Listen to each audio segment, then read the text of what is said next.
E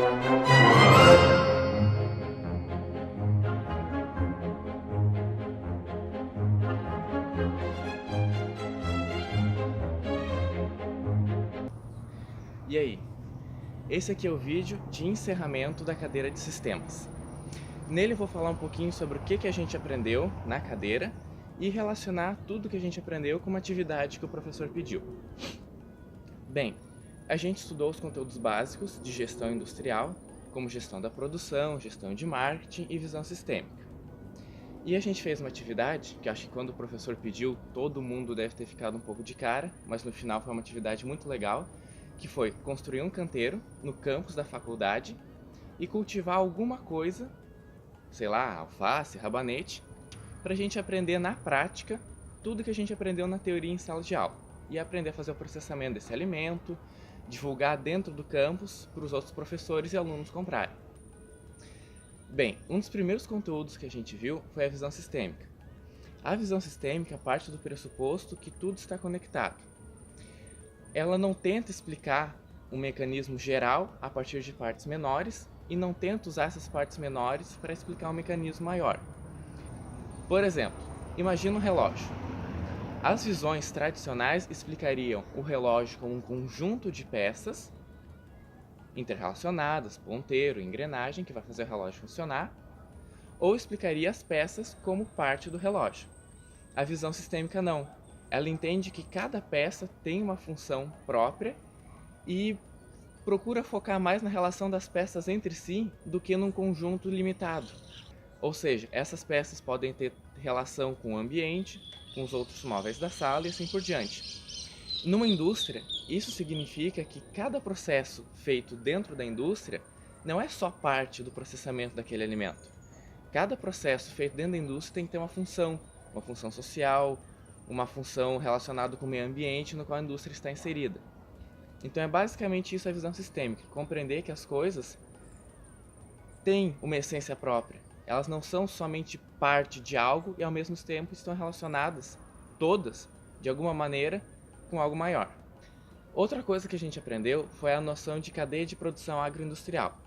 Cadeia de produção agroindustrial são todos os processamentos tecnológicos, transações financeiras, pelo qual passa uma matéria-prima para eu ter um determinado produto. Existem dois tipos básicos de análise de cadeia agroindustrial. O primeiro é a análise de filières e o outro é a análise de commodities. A análise de filières é uma proposição de estudiosos franceses. Como é que funciona essa análise? Eu escolho um produto final, sei lá, iogurte, e eu vou desmembrar esse produto no sentido de ver tudo que é preciso para eu ter esse produto. Vai ser preciso leite, eu vou ter que pasteurizar o leite, eu vou ter que fermentar com bactérias e tal. Mas eu também preciso da embalagem. Então, essa cadeia vai se dividir em dois ramos a partir do produto. Uma que vai em direção à matéria-prima, que é o leite, e outra que vai em direção à produção da embalagem, que eu preciso para colocar o meu iogurte dentro. Outra proposta de análise de cadeia de produção agroindustrial é a análise a partir dos commodities. Essa análise foca na minha matéria-prima e em tudo que eu posso obter a partir dela e não no meu produto final. Por exemplo, eu quero analisar os commodities do leite. Eu vou pegar a minha matéria-prima, que é o leite, e traçar vários ramos, um para cada lado, analisando o que eu posso fazer com esse leite. Eu posso fazer queijo, eu posso só processar e vender o leite puro, eu posso fazer iogurte. Então essa é a diferença básica entre as duas formas de análise de cadeia de produção agroindustrial. Bem, como é que funciona uma cadeia de produção? Uma cadeia de produção agroindustrial tem três macrosegmentos. O primeiro é a produção da matéria-prima, o segundo é a industrialização e o terceiro é a comercialização. O primeiro, na produção de matéria-prima, eu posso trabalhar produzindo a minha matéria-prima ou eu posso comprar essa matéria-prima. Relacionando com os canteiros agora. No nosso grupo, o que a gente fez? A gente plantou rabanete. A gente também plantou mostarda e brócolis para fechar os espaços onde o rabanete não nasceu. Mas a ideia inicial era plantar apenas o rabanete. Então o que a gente fez? A gente comprou semente e plantou. A gente também adubou, colocou terra preta e tal. Então toda a nossa matéria-prima, todos os insumos de entrada foram as sementes, as ferramentas que a gente usou, a nossa mão de obra e a terra preta. A gente podia ter escolhido comprar a muda já com 15 dias e plantar direto a muda, mas a gente preferiu semear. Esse é o processo de produção de matéria-prima, tudo bem? A nossa matéria-prima não são as sementes, não é a terra preta, não são as ferramentas. Esses são os insumos de entrada. É o que a gente usa para produzir a matéria-prima. A nossa matéria-prima, no final, vai ser o rabanete, porque é o rabanete que a gente vai pegar, vai lavar, desfolhar, e a nossa proposta é fazer conserva de rabanete para vender aqui dentro do campus. Tudo bem? O processo, o macrosegmento em que a gente lava o rabanete, tira as folhas e faz conserva, é o da industrialização, porque a gente pega a matéria-prima que a gente obteve a partir dos insumos, processa ela e obtém um produto final. Tudo certo? Depois de ter esse produto final, o que a gente faz? A gente tem que vender. Então a gente vai para o macrosegmento da comercialização.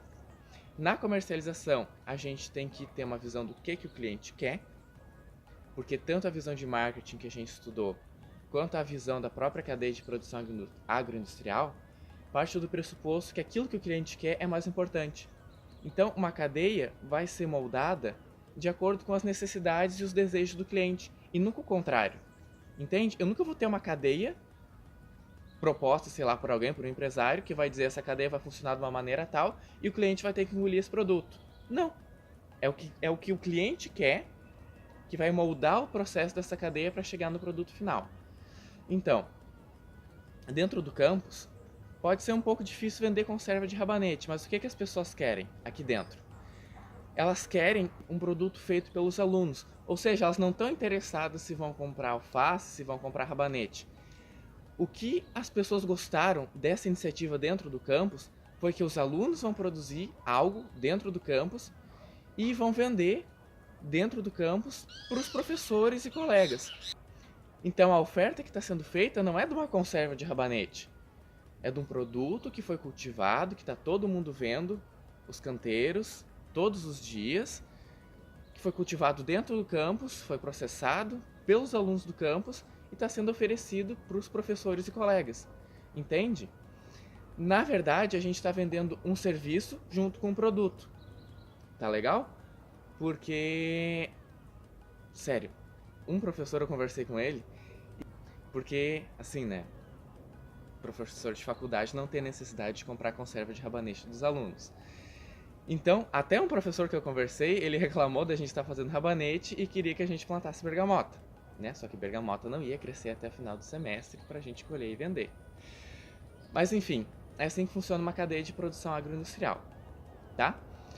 Outro conteúdo que a gente aprendeu foi de gestão da produção e estratégias competitivas. Como a gente está fazendo isso dentro do campus, tem bastante gente para comprar, não tem necessidade de montar uma estratégia competitiva para competir com outros canteiros. As estratégias que a gente montou foram mais no sentido de fazer alianças estratégicas com os outros grupos, dos outros canteiros, para divulgar, não, como é que eu vou dizer, para não divulgar um canteiro individualmente, mas divulgar a iniciativa do projeto que o professor teve. Então, quem quiser comprar, não vai, eu quero canteiro, eu quero o produto do canteiro do fulano de tal. Não. Quem quiser comprar vai querer o produto que for produzidos nos canteiros durante a cadeira de sistemas e tal. Então, a nossa estratégia competitiva é juntar todos os canteiros e divulgar a ideia, e não o produto de cada canteiro individualmente. Mas falando um pouco de conteúdo, se a gente fosse ampliar essa produção, como a produção vegetal, não tem como apostar muito em qualidade, diferenciação e tal. Então, se a gente fosse ampliar essa produção para fazer uma coisa para entrar no mercado e competir, a gente ia ter que fazer aquilo que a maioria dos produtores faz. Tentar produzir em grande quantidade e apostar num preço reduzido, menor do que os dos concorrentes. Tudo bem? Falando um pouco de conteúdo. Quais são as estratégias competitivas genéricas? Bem, eu tenho 3. Eu posso apostar em redução de custos, eu posso apostar em diferenciação ou eu posso apostar em enfoque. Tudo bem? Se eu for apostar em redução de custos, eu estou fazendo um produto que o preço é dado pelo mercado, que eu não tenho como mexer o preço dele, porque senão eu nem entro na escala de competitividade. e eu vou fazer tudo possível para reduzir o meu custo na hora de produzir esse produto. Por exemplo, isso é uma estratégia boa para indústrias que produzem papel higiênico.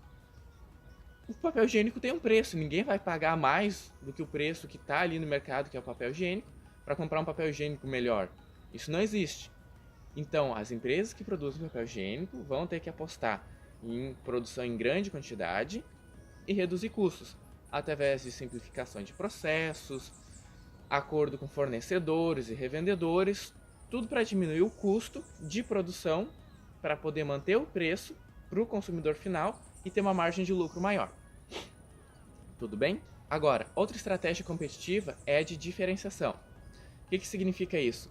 Eu vou produzir e vou oferecer um produto melhor do que as opções que tem no mercado a um preço maior. Só que, quando eu faço isso, eu não tenho condições de produzir em grande escala, porque eu vou ter que investir muito em qualidade, muito em pesquisa e desenvolvimento para ter realmente um produto que seja melhor.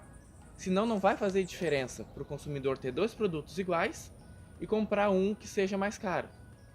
Empresas que fazem isso são, por exemplo, empresas de automóveis de luxo, que nem a Mercedes. A parcela de mercado dela é pequena, mas ela fatura tanto quanto uma empresa que produz carros populares, que nem a GM. A GM produz carros populares, tem um faturamento alto e uma parcela alta de mercado. A Mercedes produz carros de luxo, tem uma parcela baixa de mercado, mas um faturamento tão alto quanto o da GM, porque decidiu investir em qualidade, pesquisa e desenvolvimento para ter um produto realmente melhor, pelo qual alguém esteja disposto a pagar, sei lá, 500 mil para andar de Mercedes. A última estratégia competitiva genérica é a estratégia de enfoque, que eu acho que é a que mais se aproxima da estratégia que a gente está tendo aqui nos canteiros, aqui da FURG. Por quê? A gente não está produzindo rabanete, alface para vender para fora. A gente está produzindo vegetais, hortaliças e tal para vender aqui dentro. A gente não está produzindo hortaliças e vegetais para vender para fora, para entrar no mercado competindo. A gente está fazendo uma produção pequena, específica para os professores e colegas aqui da FURG. Então, a gente está fazendo um produto ou um serviço específico para um grupo de pessoas específico. Entende o que eu estou querendo dizer? E o que a gente está vendendo, como eu já disse antes, é muito mais um serviço. Entende? A gente está disponibilizando que as pessoas vejam a gente cultivando os canteiros, elas estão vendo todo o processo de capina, de adubagem, de manutenção dos canteiros e vão ver a colheita e o processamento também. Então é por isso que as pessoas vão pagar. Os professores vão pagar para ter um produto feito aqui na faculdade, pelos alunos. É isso que eles querem. E é isso que a gente está oferecendo. Outro conteúdo que a gente estudou no semestre foi o conteúdo de objetivos da produção. O que é isso? Os objetivos da produção, eles definem o que eu quero durante o meu processamento industrial para eu chegar no meu produto final, reduzindo custos e mantendo a qualidade. Para estudar esse conteúdo, a gente lê o livro Administração da Produção, do Slack. Recomendo, muito bom o livro. E agora, os outros colegas do grupo vão falar um pouquinho sobre cada um dos objetivos de produção e o que eles representam. Depois disso, a gente vai colocar um depoimento de um professor sobre o que ele pensa desse projeto, de fazer os canteiros aqui no campus e tal. E eu acho que aí a gente encerra o nosso vídeo, com todo o conteúdo que a gente aprendeu no semestre e relacionando com a atividade que a gente fez. Qualidade é a conformidade do produto. Em outras palavras, fazer a coisa certa. Além do mais, a qualidade é uma das características de fácil julgo do cliente, ressaltando o fato de que a mesma transparece o modo e a organização da produção. Velocidade é o tempo decorrido da solicitação pelo cliente do produto e o seu recebimento. A velocidade enriquece a oferta, uma vez que aumenta a qualidade do serviço oferecido. Estoques reduzidos significam menos custos com estocagem, e menos custos com estocagem significam uma margem de lucro maior. Além disso, entregar o produto com maior rapidez diminui as chances dele ser extraviado. Confiabilidade é entregar os produtos quando os clientes querem, precisam ou no prazo prometido. Flexibilidade é a capacidade de alterar a produção de alguma forma. Empresas podem ser flexíveis quanto ao tipo de produto que oferecem, quanto à variabilidade de produtos e quanto ao prazo de entrega das mercadorias. O último objetivo de produção a ser avaliado é o objetivo custos. Não são todas as empresas que têm condições de manter os seus custos baixos, mas grandes empresas de atacado e varejo podem e devem fazê-lo. Empresas prestadoras de serviço como hospitais não devem focar na redução de custos. Todo produto para ser vendido precisa de um mix de marketing, que envolve 4 setores, que é o produto, o preço, a promoção e a praça. O produto envolve a variedade do produto, a embalagem, o design, envolve os serviços prestados, as garantias, devoluções e o tamanho da embalagem. O aspecto do preço envolve preço de listas, descontos, concessões, prazos de pagamento, condições de financiamento. Os aspectos de promoções envolvem promoções, publicidade, aspectos de vendas, relações públicas e marketing direto. No aspecto da praça seria os canais de venda, a cobertura, o lugar onde iria abranger essas vendas, a variedade, que é um mix de produtos, os locais, que é onde seriam os pontos de venda, estoque, que é onde seria guardado esses produtos, e o transporte. Cada aspecto de marketing tem como objetivo oferecer um benefício para o consumidor.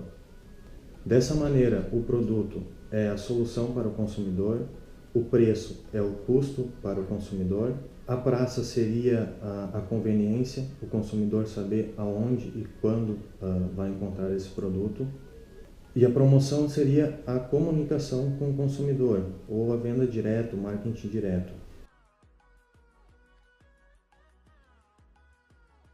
Oi, bom dia. A respeito dessa iniciativa, né, eu acho que tem que ser visto desde 2 pontos de vista. Né? Como uma iniciativa didática, pedagógica, eu acho que pode dar algum resultado, desde que se coloquem todos os componentes econômicos nessa iniciativa.